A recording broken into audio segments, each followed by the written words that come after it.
भूतिया हवेली का रहस्य गांव के किनारे एक पुरानी उजड़ी हुई हवेली थी। लोग कहते थे कि वहां रात के समय अजीब अजीब आवाजें आती थीं, कभी किसी के हंसने की तो कभी किसी के चीखने की।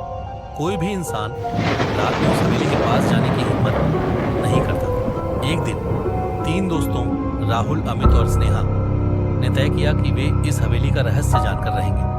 वे रात के ठीक 12 बजे टॉर्च और मोबाइल लेकर हवेली में दाखिल हुए।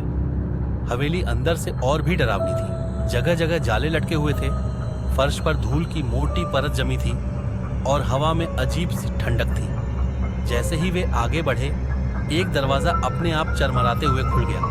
तीनों के दिल जोर जोर से धड़कने लगे, लेकिन वे हिम्मत करके अंदर गए। अंदर एक पुराना झूला खुद हिल रहा था, जबकि वहां कोई हवा भी नहीं थी। अचानक पीछे से किसी ने राहुल के कंधे पर हाथ रखा।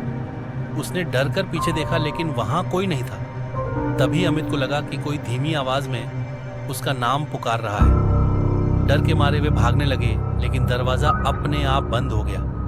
तभी स्नेहा को एक पुरानी पेंटिंग दिखी, जिसमें एक महिला की तस्वीर थी। उसकी आंखें खून जैसी लाल थीं और ऐसा लग रहा था जैसे वह उन्हें घूर रही हो। अचानक पेंटिंग से खून टपकने लगा। तीनों दोस्तों की चीखें हवेली में गूंज उठी। वे दरवाजे को जोर जोर से खींचने लगे, लेकिन वह खुल ही नहीं रहा था। तभी एक धीमी डरावनी आवाज आई, तुम्हें यहां नहीं आना चाहिए था, अब तुम कभी यहां से नहीं जा पाओगे। अचानक हवेली में लगी सारी मोमबत्तियां खुद ब खुद जल उठी और एक काले साए ने उन्हें घेर लिया। अगले दिन गांव वालों ने सुना कि हवेली के अंदर किसी के चीखने की आवाज आई थी, लेकिन वहां कोई नहीं था। सिर्फ जमीन पर 3 मोबाइल फोन और एक पेंटिंग पड़ी थी, जिसमें अब 3 और चेहरे जुड़ चुके थे। समाप्त